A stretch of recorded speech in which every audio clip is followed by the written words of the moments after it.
sound in Skid Row. You only need to go for a short walk with Sergeant Dion Joseph to see the grubby underbelly of Los Angeles, Skid Row.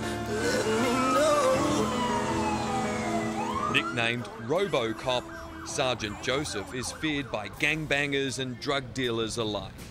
We just walked through the park. The majority of the people that you just saw in the park are not homeless. They're from South LA, they're from other places, and they come down here and they supervise the drug trade from this park. Then there's the reaction of the people who rely upon him for protection. Hey, sweetheart, how you doing? The appointment I made for you, did you go? Oh, you know what? Oh man, that was Today at 8:30. Oh, God. Located just a few blocks from City Hall, Skid Row is the dumping ground for 88 cities in Los Angeles County, where the unwanted are abandoned, often by other police forces. It's a prison without walls. It's very, very violent. They got a lot of old people here, a lot of good people out here. But I got in a fight. This security video shows a daily occurrence here. A man is stabbed in the streets. To see Skid Row at its worst, you need to be here at night. Sometimes they beat people up just for sport. There could be a mentally ill person walking around, and of course, Bloods and Crips, they're not mental health clinicians, and they're looking for any opportunity to prove how tough they are. This is San Julian and 6th Street. They're considered the most dangerous streets in all of America. And even police admit it's the drug dealers who are in control here. Who runs these streets? Who rules these streets? You or the drug dealers? Well, unfortunately, the reality of it is the drug dealers, the downtown gangsters, the Crips and the Bloods, actually run these streets. It's that bad? It's that bad. And getting better or worse? It is getting worse. Everybody on this wall here are drug dealers. These are drug dealers? Every single one of them. On this side as well. This is where you see Crips and Bloods right here. See the guys in the red?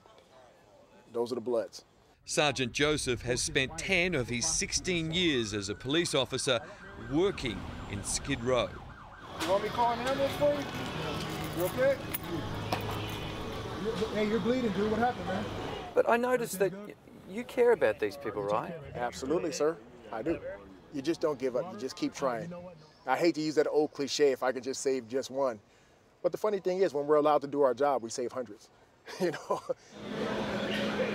It's places like this where Sergeant Joseph says lives are saved.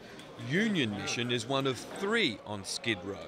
We serve 90,000 meals a month on average. We've been doing that for the last 3 years. In 2012, we eclipsed 1 million meals for the first time since the Great Depression. Ryan Navalis now works at the mission, but not long ago, he was in the food line. I came here almost 3 years ago, homeless, drug addict and alcoholic. I'd lost my life. I'd lost my family. I had lost my job. He began using cocaine at 11. For a guy my age with 30 years of drugs and alcohol, to end up in Skid Row and then get sober, that doesn't happen. The odds are against me, and I see men and women die every day on the streets out here on my way to work. It's real, you know, it's third world out here. But there is no sanctuary for those trying to recover, not even here. This video shows dealers selling drugs inside the recovery centers. Right now, I'm looking at 1, 2, 3, 4 drug dealers right in front of the mission right now. How do you get clean from that? The police cleared the streets of tents and cardboard homes in 2005 and saw the number of deaths plummet.